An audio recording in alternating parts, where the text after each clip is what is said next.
Muy buenas noches, estimada comunidad jurídica. Sean bienvenidos al segundo seminario de especialización en Derecho Contractual. El día de hoy tenemos la presencia de la doctora Vanessa Sea, quien es abogada por la Universidad Nacional Federico Villarreal y maestro en Derecho de Empresa por la Universidad Peruana de Ciencias Aplicadas, en la UPC. Tiene experiencia profesional mayor a 11 años en el sector privado de temas vinculados al mercado de capitales, financiamiento con títulos valores electrónicos, protección de datos personales, legal, TIC e innovación. Es abogada senior en la gerencia legal corporativa de la Bolsa de Valores de Lima. El tema del día de hoy es contratos de intermediación. Estimada doctora, le cedemos el uso de la palabra. A ver, hola, ¿qué tal? Muy buenas noches. A ver, creo que ahí sí se visualiza. ¿Me confirman? Sí, doctora, sí se observa. Perfecto. Bueno, en primer lugar, agradecer a Biloyer por la invitación y sobre todo por estar brindando esta capacitación en temas de contratos, y seguro que durante el transcurso van a poder revisar distintos tipos de contratos que se utilizan en el mercado. En esta oportunidad vamos a revisar un tipo de contrato que se celebra en el mercado de valores entre los agentes de intermediación y los inversionistas, ¿no? Este tipo de contrato, que podríamos llamarlo contrato de inversión, en realidad es un contrato de intermediación, legalmente está así definido, y nos permite ver cómo se regulan las relaciones jurídicas entre la sociedad agente de bolsa, que es el intermediario que actúa en el mercado de valores, en realidad actúa en los mecanismos centralizados de negociación, dando órdenes de compra y venta por cuenta propia o por cuenta de los inversionistas, ¿no? Entonces es relevante saber qué es lo que recoge esa contratación o este contrato, ¿no? Cómo regula esa relación jurídica. Bien, a ver, sí, me regresé otra vez. A ver, porque no sé por qué no se logra, se regresa. Qué raro. Ojalá que no se vuelva a hacer eso. Ah, ok, perfecto. Vamos a hacerlo así mejor. Un minuto, este tema técnico. Bien, aquí está la agenda. Bueno, es importante saber qué cosa es el contrato de comisión mercantil, que es el tipo de contrato del cual deriva el contrato de intermediación. Ahora, el contrato de comisión mercantil es un contrato reconocido en el Código de Comercio de 1902, ¿no? Y se hace referencia al mismo en la Ley de Mercado de Valores. Ahora vamos a ver cómo se hace referencia a este tipo de contrato cuando se señala la relación que existe entre un agente de intermediación y un inversionista, ¿no? ¿Qué obligaciones tiene tanto el agente de intermediación como el inversionista? ¿Qué pasa cuando hay incumplimientos de obligaciones? Y algunas reflexiones finales. A ver, es importante tener en cuenta que aquí vamos a hablar, ¿no? de dos sujetos, digamos.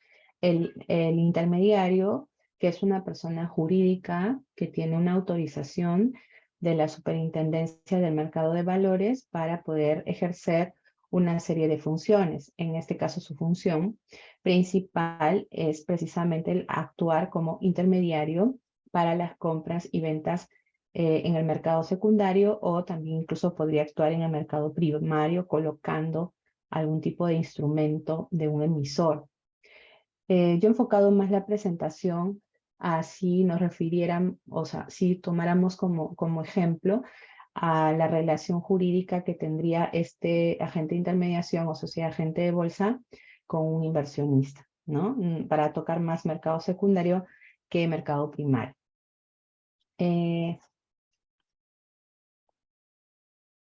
Bueno, aquí tenemos un gráfico de lo que es el contrato de comisión mercantil. Como les decía, este tipo de contrato tiene un reconocimiento en el Código de Comercio. Encontramos dentro del contrato como elemento a dos sujetos, el comisionista y el comitente. En realidad, podríamos decir que la relación que existe entre ellos es para que el comitente pueda pagar una comisión a cambio de que el comisionista tenga la obligación de realizar uno o más negocios comerciales por cuenta del comitente, ¿no? Esta es, digamos, podríamos decir en sencillo la definición de lo que es un contrato de comisión mercantil. Sabemos que dentro de los contratos, de manera general, ¿no? Debe mediar la manifestación de voluntad y el contrato, que se refiere a un objeto física y jurídicamente posible y a un fin lícito y la formalidad que establezca la normativa, lo que hace es generar obligaciones, ¿no? Las obligaciones sabemos que tienen dos fuentes, la fuente de la ley y la fuente de la manifestación de voluntad o del contrato. Entonces, precisamente cuando hablemos de un contrato de cualquier tipo, estamos refiriéndonos a una fuente de la obligación. En este caso, en el contrato de comisión mercantil, estamos refiriéndonos a esa obligación del comisionista de realizar uno o más negocios comerciales por cuenta del comitente. Ahora, la comisión mercantil podría entenderse como si fuera una especie de contrato de mandato, ¿no? Pero el contrato de mandato que tenemos regulado en el Código Civil es un contrato más amplio, ¿no? Porque el mandato puede mediar para temas que no necesariamente son comerciales, ¿no? Podrían ser temas más procesales o temas de representación. Pero en el caso del tema mercantil o de negocios, prima este tipo de contrato, el de comisión mercantil. En este contrato de comisión mercantil, la ejecución del contrato consiste precisamente en que el comisionista, como viene a ser el que tiene la obligación, es quien tiene el deber jurídico de cumplir con lo que se señala en el contrato y es responsable de los resultados o efectos de ese contrato. El contrato de comisión mercantil tiene dos tipos, ¿no? Puede haber un contrato de comisión mercantil directo y uno indirecto. Ahora, el que nos interesa es el de el indirecto sin representación, ¿no? Precisamente en este se configura como naturaleza, o digamos es la naturaleza jurídica de un contrato de intermediación, porque aquí vamos a encontrar a un tercero o un comisionista que va a actuar por nosotros, pero bajo nuestras instrucciones. Por eso es sin representación. Si fuera con representación, actuaría como si fuera en nombre propio y las consecuencias nada más afectarían al inversionista. Pero en el caso de la intermediación, no, hablamos sin representación porque precisamente el comisionista está actuando por instrucciones del comitente, ¿no? En realidad cualquier instrucción de compra o de venta va a provenir del propio comitente, o sea, del inversionista. Ahora vamos a ver más a detalle esto. Bien, este contrato de comisión mercantil sin representación podría decirse que es un contrato de gestión de negocios por cuenta ajena, así también se le conoce, ¿no? Este contrato permite que el comisionista, es decir, el intermediario, se relacione con un tercero contratante como si fuera el negocio suyo, asumiendo derechos y obligaciones directamente, sin perjuicio de trasladarle los efectos al comitente. O sea, si bien en el contrato de comisión mercantil sin representación, el comisionista está actuando como si fuera por cuenta propia, en realidad lo está haciendo por cuenta de terceros, ¿no? Ahora, el comisionista ejerce una representación de intereses ajenos, ¿no? Pero no representa la voluntad del comitente. Es decir, él actúa, o sea, el intermediario, o en este caso el comisionista en general, está actuando por representación de alguien que tiene una propia voluntad, que sería el comitente, ¿no? Es precisamente que al actuar, este comisionista lo hace por instrucciones del comitente. O sea, no representa su voluntad. Hay una obligación importante del comisionista, ¿no? Si él recibe el encargo, por ejemplo, y decide no aceptarlo, debe decirlo al comitente, ¿no? Porque como no está actuando como si fue, o sea, como si las consecuencias o efectos sean para el comisionista, cualquier situación, por ejemplo, denegatoria de realizar algún determinado encargo, lo debe informar a el comitente por quien está actuando. El comisionista está obligado también a sujetarse a las instrucciones del comitente y cumple de acuerdo a la comisión que ha aceptado y rinde las cuentas al comitente.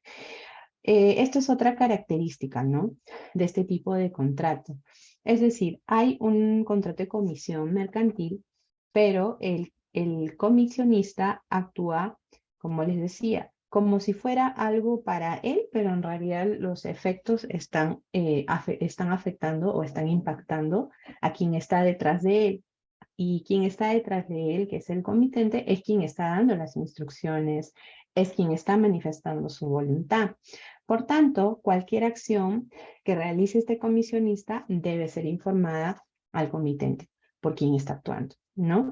Ese es en simple la definición de un contrato de comisión mercantil, en este caso sin representación, que es precisamente el concepto que toma la Ley de Mercado de Valores cuando empieza a regular lo que refiere a las relaciones entre los agentes de intermediación y sus comitentes.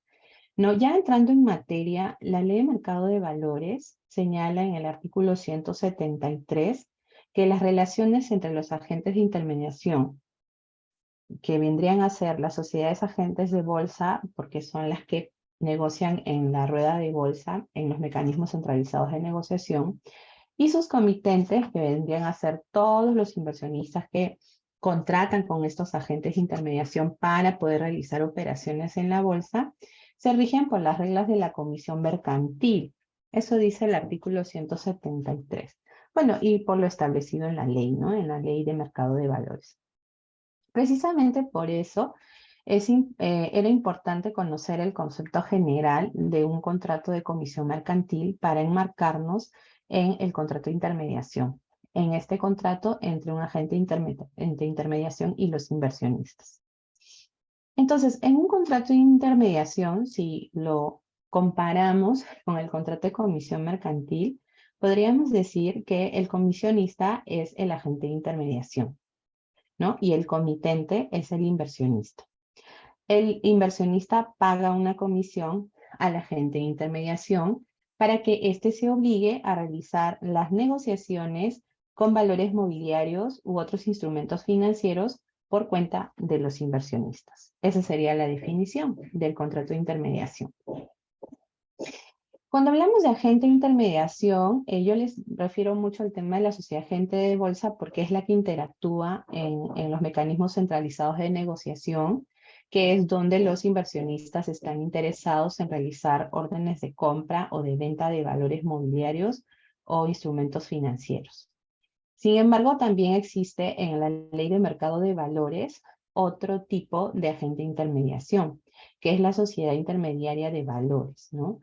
Que es el agente de intermediación que realiza negociaciones, pero con instrumentos que no están en la bolsa o que no están en un mecanismo centralizado de negociación.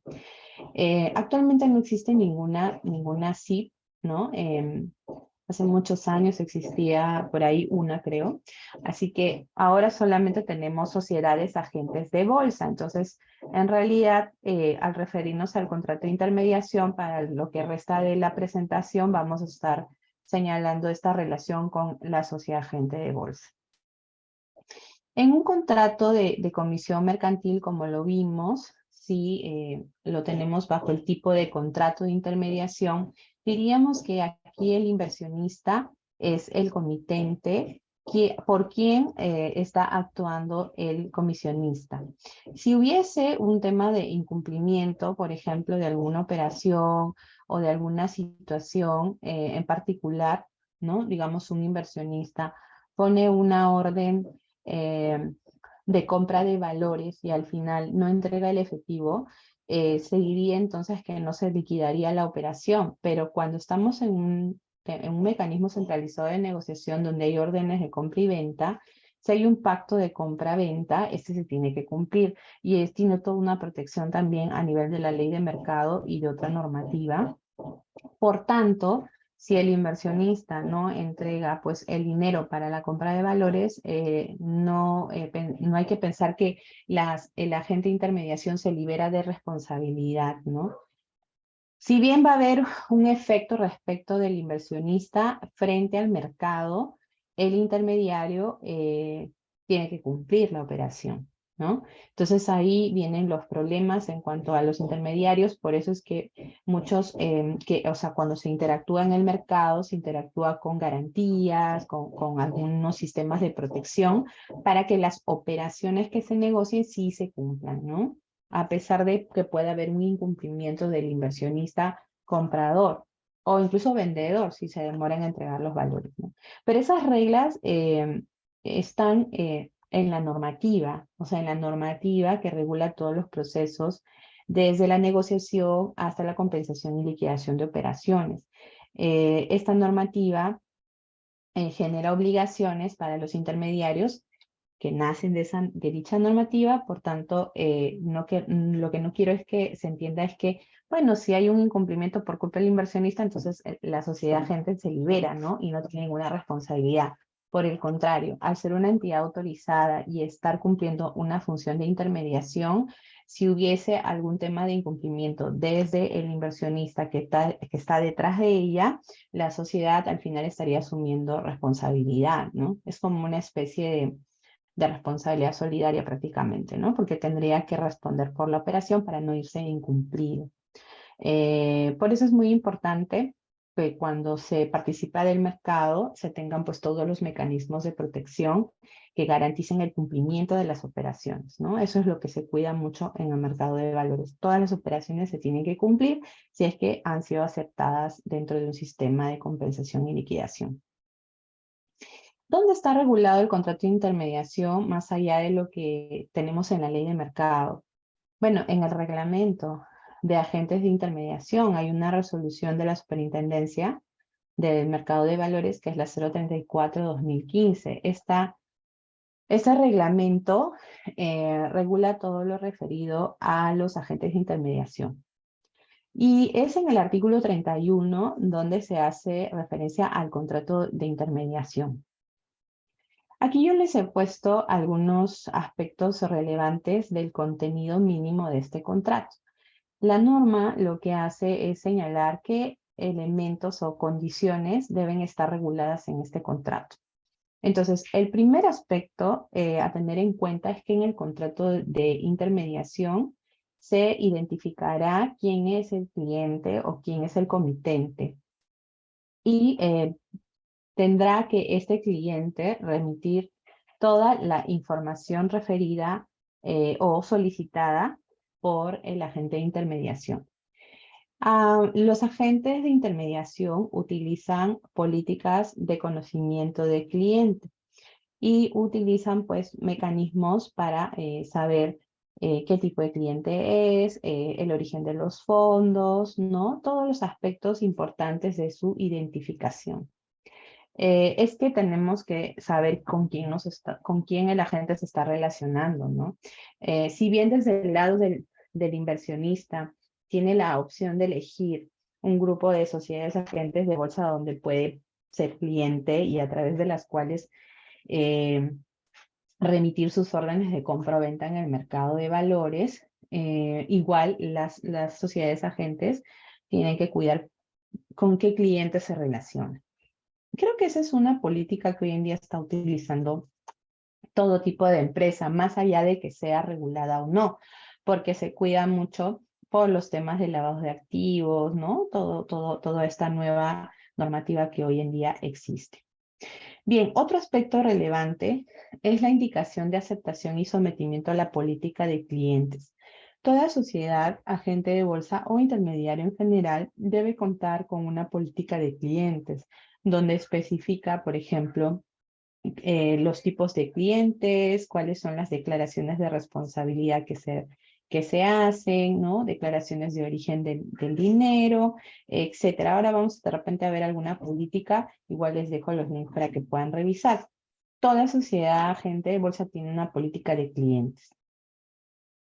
También el contrato señala un aviso destacado en el que se indica que el cliente no puede entregar dinero en efectivo a la gente. Claro, todo es bancarizado. Cuando una persona realiza órdenes de compra, por ejemplo, compra, es decir, vamos a entregar efectivo para recibir valores, en el mercado, ese dinero que estamos entregando se hace a través de una cuenta bancaria y se hace la transferencia a la cuenta indicada por el agente de intermediación en su banco respectivo, y ese banco es el que se va a encargar de liquidar los fondos, pasándole esos fondos a Cavalli, y Cavalli, una vez que reciba los fondos, le dará, como decir, el cheque, ¿no? En sencillo el cheque, para que los valores pasen a ese participante o a este agente de intermediación, y luego ese agente los coloque a nombre del inversionista, ¿no? Es más o menos cómo funciona la compensación y liquidación.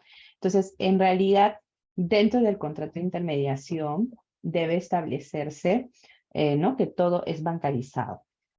También esto es para efectos de cualquier fiscalización, ¿no? Si hay compras de valores, ¿no? Obviamente, si el inversionista es, por ejemplo, un domiciliado o un no domiciliado, puede haber temas tributarios o de repente algún tema de declaración, etcétera, donde requiera, pues, evidenciar que ha habido una entrega de efectivo, ¿no? No es como que te doy el dinero en mano, ¿no? Eso ya no se utiliza.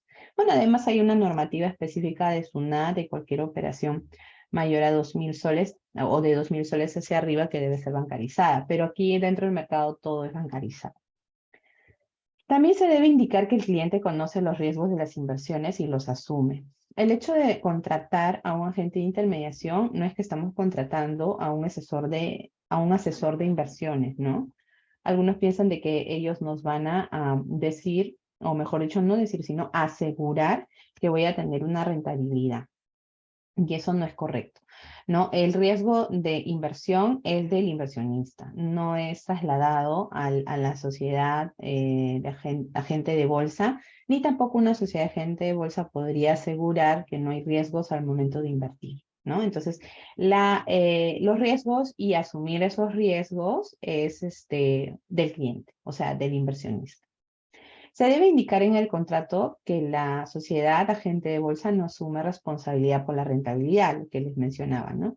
No es como un contrato de ahorro a plazo fijo, ¿no? Donde nos dice el banco, te ofrezco una tasa de, no sé, 5% por un plazo fijo por un año, por un monto de, no sé, 20.000 soles, ¿no? No es eso.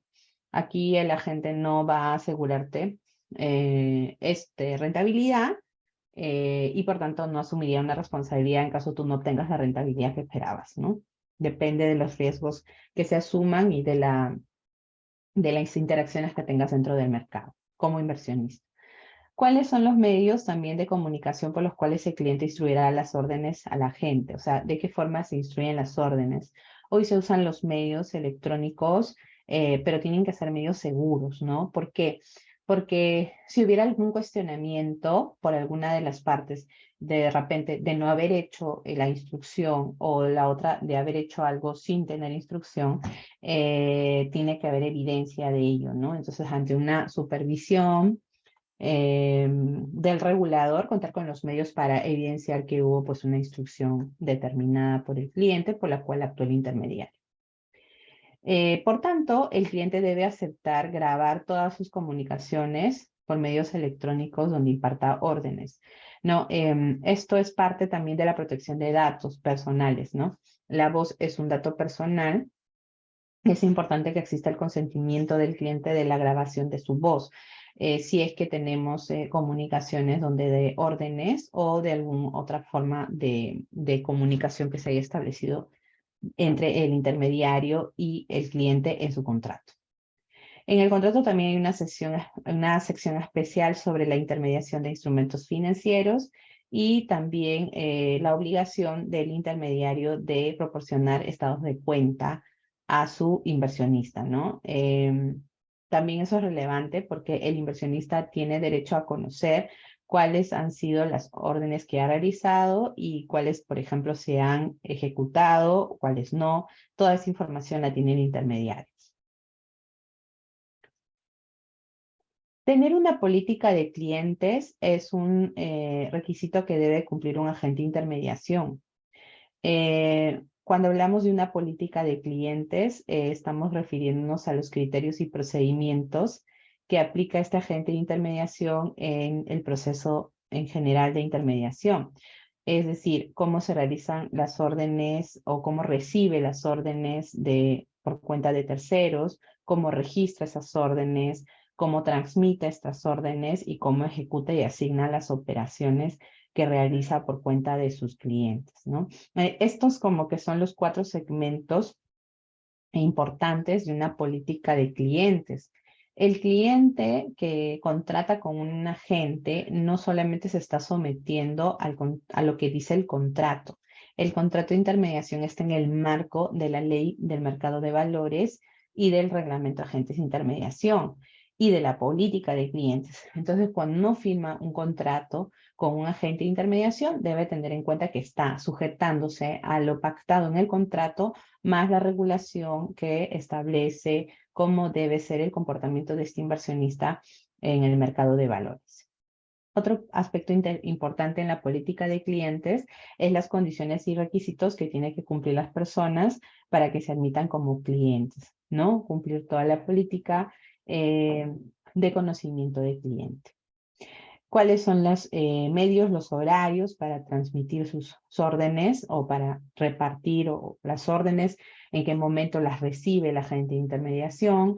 ¿Cómo trata estas órdenes? ¿Cómo se pueden modificar las órdenes de compra o de venta que determine el inversionista para poder asignar correctamente las operaciones? E incluso la política debe referir cuál es el procedimiento a seguir si tenemos alguna consulta, reclamo o pedimos que se resuelva un conflicto con el agente de intermediación, ¿no? Entonces, todo esto es lo que tiene la política de clientes, y recordar que el contrato de intermediación debe estar homologado o debe contener aquello que expresa la política de clientes, es decir, deben estar pues ambos documentos bajo el mismo alcance, ¿no? Porque no podrían ser diferentes, ya que uno y otro son necesarios. En un contrato entre agentes de intermediación, ya que se hace referencia a la política de clientes, tenemos que considerar que la política de clientes es un documento público, ¿no? No es que tenga un tema de confidencialidad, no, sino el propio reglamento de agentes de intermediación ha establecido que la política de clientes de una sociedad agente de bolsa debe ser puesta a difusión para que el público en general, o sea, no solo los clientes, sino todos, puedan conocer cuáles son los procedimientos que aplica ese intermediario y cuáles son los criterios que toma en cuenta, ¿no? Esta política debe estar pues en la página web de las sociedades, agentes de bolsa, o también pues en físico, ¿no? En sus oficinas, donde debe estar exhibido en un aviso para que los clientes se puedan orientar, o cualquier público en general pueda acudir y pedir esa información, ¿no? Es decir, es un documento de público conocimiento. Entonces cualquiera puede entrar, googlea o pone la política de clientes en una sociedad y puede enterarse de toda la información referida a esta política. Las políticas de clientes son similares, ¿no? Porque, claro, contienen lo mínimo que refiere la ley, en este caso, el reglamento de agentes de intermediación, ¿no? Como lo hemos visto, el artículo 32 del reglamento, ¿no? Bien, ahora, en este mundo de transformación digital, los contratos entre los agentes de intermediación y los inversionistas ya es difícil imaginarlos que sean por escrito o con firma manuscrita, ¿no? Hoy se utilizan medios tecnológicos y eso está también permitido. O sea, desde el 2020 se hicieron modificaciones al reglamento de agentes de intermediación y se incorporó un artículo que es el 31A. El artículo 31 del reglamento de agentes de intermediación señala cuáles son los requisitos que debe contener un contrato de intermediación, y el 31A refiere a los medios, ¿no? que podrían ser la contratación incluso de forma electrónica. Ahora, el contrato electrónico y el contrato físico, vamos a decirlo así, no es que sean pues cosas distintas, en realidad estamos hablando de soportes distintos, pero la finalidad es la misma, regular una relación jurídica.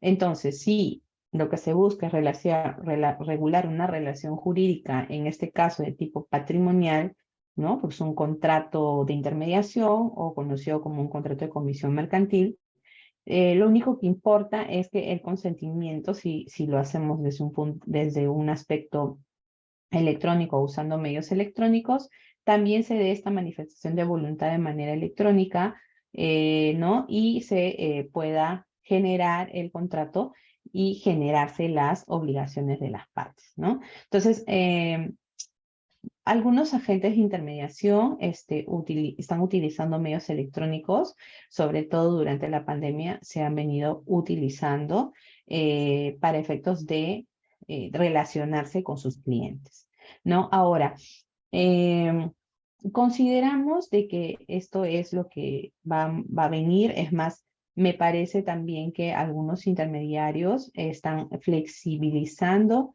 y haciendo más eficientes sus procedimientos de conocimiento de cliente, ¿no? Si una persona quiere ser cliente de una SAP, eh, hacen la identificación de la persona, la revisión de sus riesgos o la revisión acerca de su perfil, lo hacen ya casi en automático utilizando algún tipo de herramienta, ¿sí? Y en virtud de eso, si el cliente es apto, se firma el contrato, inmediatamente el contrato se hace de forma electrónica, ¿no?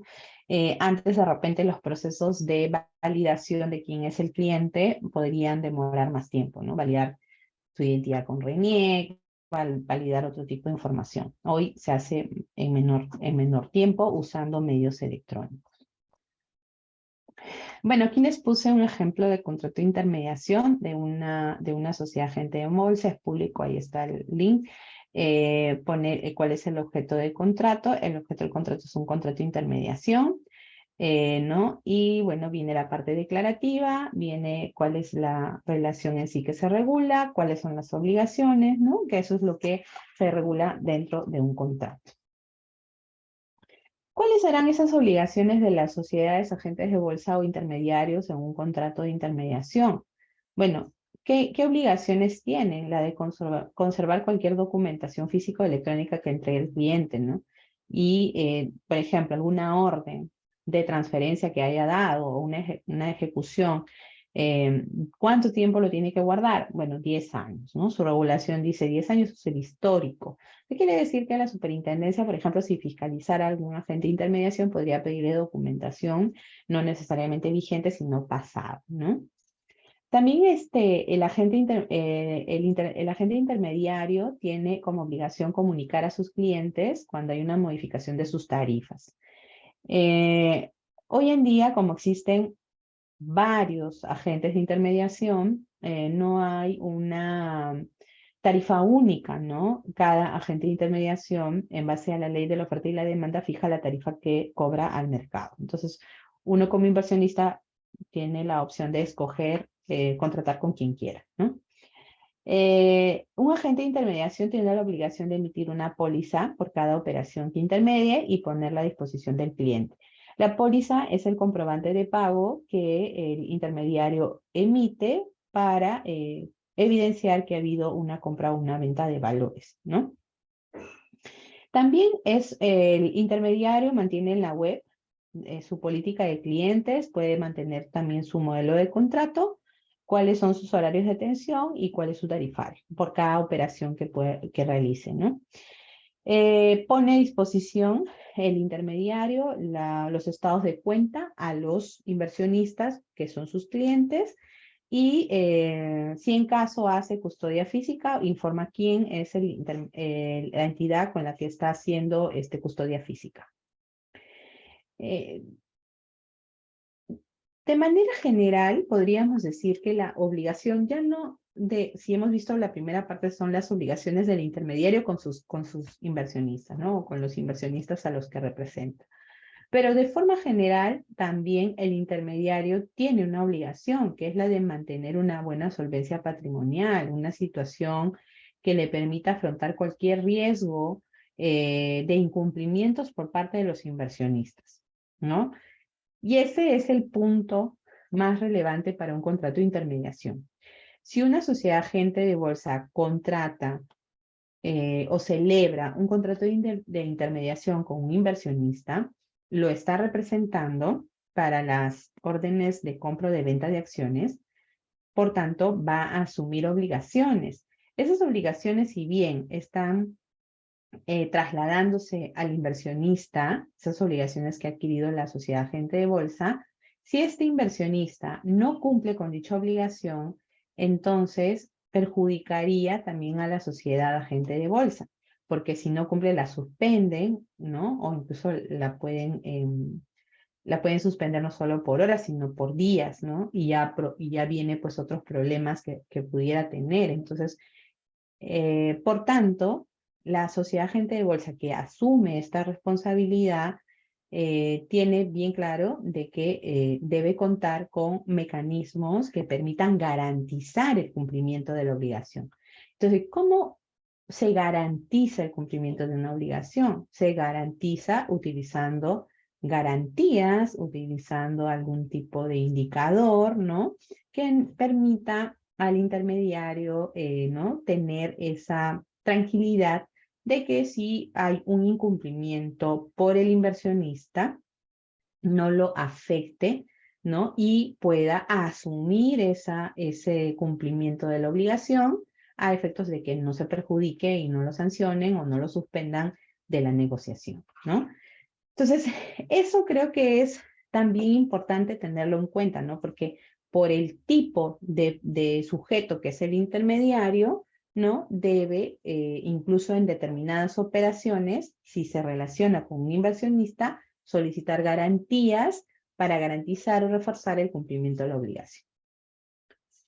¿Qué obligaciones tendrá del otro lado en un contrato de intermediación el comitente o inversionista? Bueno, debe cumplir con lo que declara, con lo que señala, con los datos de su identidad, con si hay algún tema de que tiene alguna particularidad en general, debe decirlo, debe manifestar.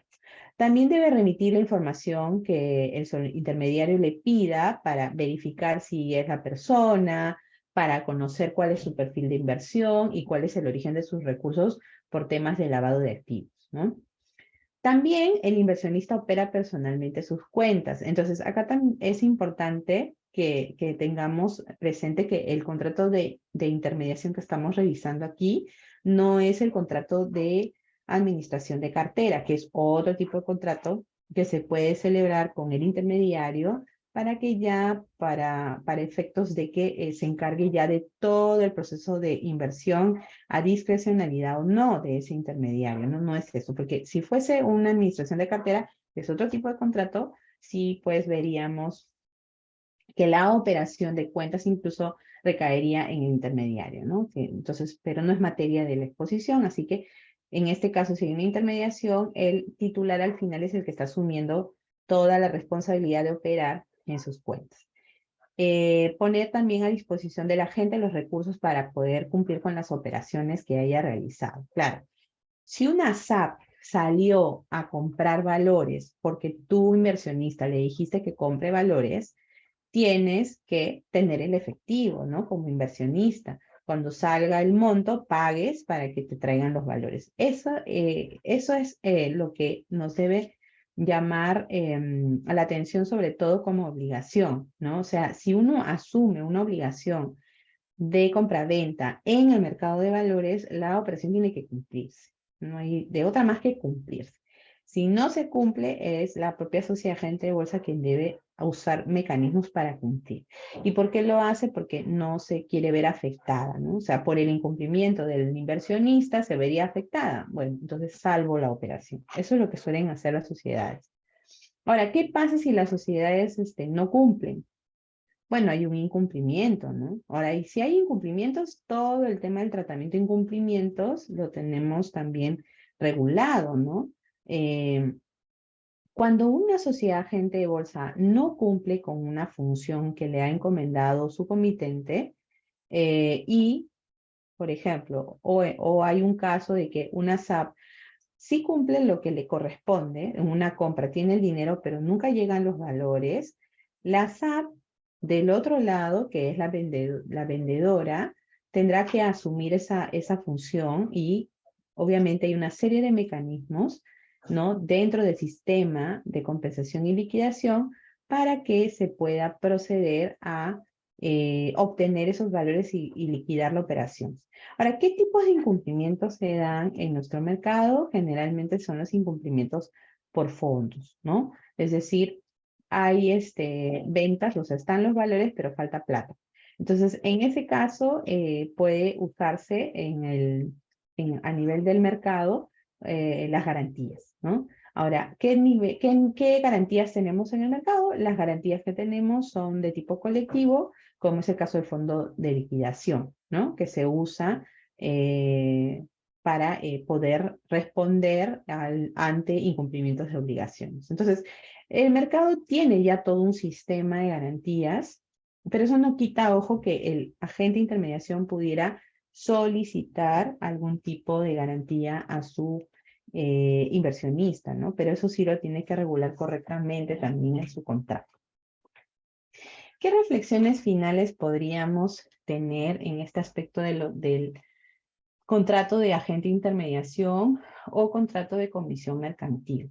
Bueno, en realidad el primer aspecto es que el contrato que se celebra con un intermediario para realizar compras o ventas de valores o inversiones es un contrato de comisión mercantil sin representación.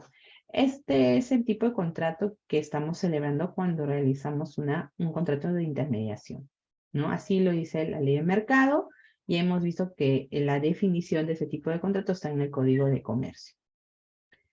Los agentes de intermediación, sean sociedades agentes de bolsa, que yo les digo que son las que hoy existen, ya no hay sociedades intermediarias, son entidades reguladas por la superintendencia y por ende los contratos que tienen o que celebran con los clientes son conocidos por el regulador. Es bien importante la difusión y la transparencia en la información del contenido del contrato, ¿no? Porque incluso el reglamento de agentes de intermediación refiere precisamente a la difusión, ¿no? Difusión de las políticas de clientes, incluso hasta de los formatos de contrato. Cuando firmamos un contrato de intermediación, no es que estamos firmando un contrato de ahorro a plazo fijo o un contrato con un banco, no.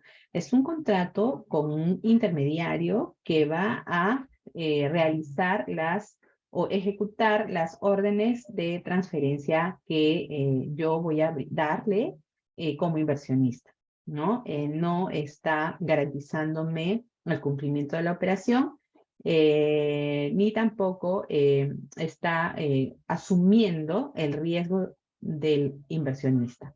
Quien invierte y usa un intermediario asume el riesgo por la operación que se va a realizar. Por eso es un contrato de comisión mercantil sin representación. O sea, los efectos afectan a quien está detrás del comisionista.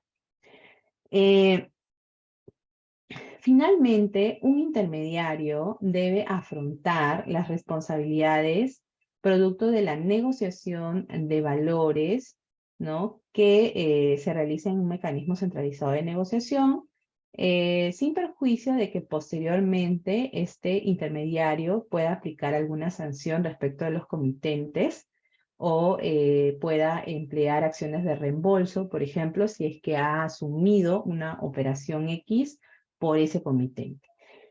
La verdad es que en la práctica no existe, por ejemplo, ¿cómo se podría decir? Una central de riesgo del mercado de valores que nos pueda indicar qué comitentes no cumplen con sus operaciones, ¿no? No existe eso. Cada sociedad sí podría identificar qué titular no está cumpliendo, pero esa información no es parte de un registro, entonces no sé si en algún momento exista, pero ayudaría, ¿no? En todo caso, para saber cuáles son los tipos de inversionistas que no cumplen con sus compromisos. O sea, cuando uno firma un contrato de intermediación, no solamente como inversionista exige que la sociedad agente realice las instrucciones que uno le ha dado como inversionista, sino también debe estar consciente de que se obliga, ¿no? De que se obliga frente al intermediario, por ejemplo, a cumplir con los compromisos como es la entrega de fondos o de valores, si es que ha dado una instrucción y si esta pues ha sido aceptada para que pueda ser compensada y liquidada. Entonces tiene que cumplir. No hay de otra, ¿no? Así que eso es también importante de conocer dentro de este tipo de contrato de inversión. Muy bien.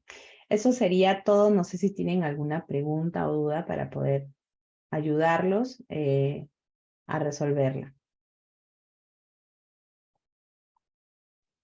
Sí, doctora, muchas gracias por la presentación del día de hoy.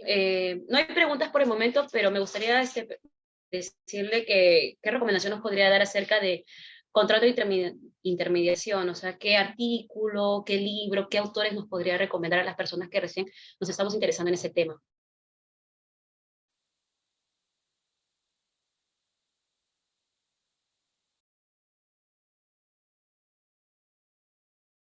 Sí, ahorita le pido.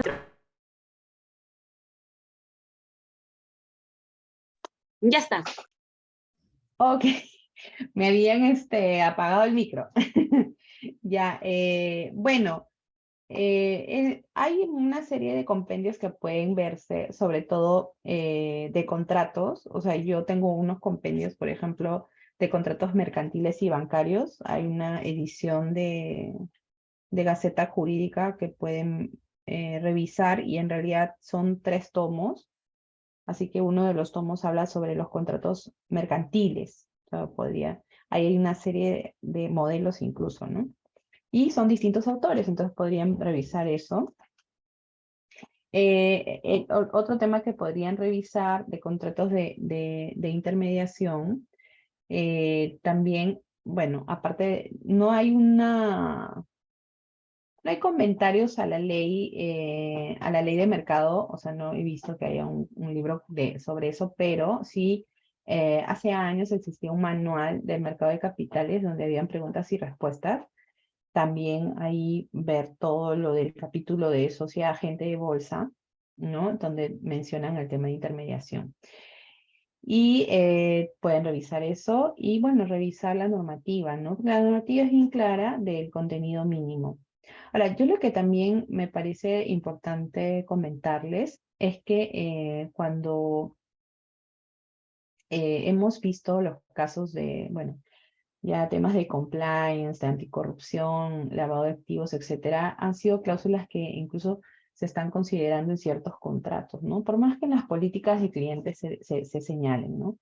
Ahora, el intermediario, para ya viendo un poco más, no sé si lo van a ver tal vez en otro tipo de contrato que revisen en su curso, pero en esta capacitación, pero el intermediario que celebra, o mejor dicho, que realiza estas operaciones por sus comitentes o por los inversionistas, a su vez tiene una relación jurídica con la bolsa y con Cavalli, ¿no? Con la bolsa, porque como este intermediario tiene una obligación de representar al quien está detrás del que es el inversionista, poniendo las órdenes de compra o de venta. Como sabemos, en la bolsa de valores no ingresan directamente los inversionistas, ¿no? Sino quien realiza las operaciones de compra y de venta es el intermediario. Solamente él lo está haciendo, lo puede hacer por cuenta propia o por los inversionistas. Entonces, hay otra relación jurídica importante, que es la relación entre el intermediario, ¿no? Y la bolsa. O sea, ya empieza otra relación jurídica a tener en cuenta, ¿no? Entonces, ¿cómo se regula eso? Con un contrato también. Hay otro contrato, que es el contrato entre la sociedad agente de bolsa y la bolsa. ¿Sí? Entonces, ahí hay que regular la relación de cómo este intermediario ingresa a la bolsa para hacer las órdenes, para dar las órdenes de compra o de venta de sus inversionistas, ¿no? Entonces, hay otro contrato. Y luego hay un tercer contrato, porque esas operaciones que se hacen en la bolsa, que se negocian, compras-ventas, se tienen que compensar y liquidar. O sea, es decir, que quien compró tiene que entregar los fondos, el efectivo, y quien vendió los valores tiene que entregar los valores, ¿no? A quien ha comprado. Entonces, ese proceso no se hace en la bolsa, ese proceso se hace en la institución de compensación y liquidación de valores, que es Cavalli. Entonces, para hacer ese proceso, el intermediario que está interactuando en la bolsa tiene que tener otro contrato, que es un contrato con Cavalli, ¿no? ¿Para qué? Para ya acceder al sistema de compensación y liquidación y poder, dentro del sistema, ¿no? Identificar cuáles han sido las operaciones que ha pactado en la bolsa y pueda asignar a quienes le corresponde, ¿no? O sea, quien compró, compró Vanessa, quien vendió, vendió X, ¿no? Ya, entonces eso es lo que va a hacer en el sistema de Cavalli. Para eso también debe tener otro contrato. Por tanto, en general podríamos decir que esta relación del agente de intermediación con el inversionista, con la bolsa y con Cavalli, se regula a través no solo de las normas, ¿no? De la ley de mercado, de la regulación interna, sino de los contratos. Y en estos contratos es donde hoy en día se están señalando cláusulas estándar que están siendo utilizadas precisamente para resguardar temas de origen de fondos, temas de anticorrupción, ¿no? De que hay temas declarativos, temas de protección de datos personales, que es por otra normativa que tenemos, ¿no? De la Ley de Protección de Datos Personales, temas incluso de auditorías internas o de visitas que pudiera ser ya sea la ICLB o sea Cavalli a los intermediarios para saber cómo están cumpliendo sus procesos. O sea, en realidad a nivel del contrato se refuerza todo lo referido a política de conocimiento del cliente, o sea, lo mismo que el intermediario hace con los inversionistas, ¿no? Para conocer con quién está contratando, tanto bolsa como Cavalli lo hacen con el intermediario, ¿no? Porque al final la relación es con ellos, ¿no? No, la bolsa ni Cavalli se relacionan con el inversionista, o sea, no hay un contrato con ellos, hay un contrato con el intermediario, por eso se llama intermediario, está en el medio, ¿no? Digamos que por eso se le revisa o se hace esta política de conocimiento de clientes al intermediario, desde bolsa y Cavalli, y el intermediario lo hace con su cliente. Esa es la forma como funciona el mercado de valores y cómo hoy en día se manifiestan las obligaciones de cada una de las partes.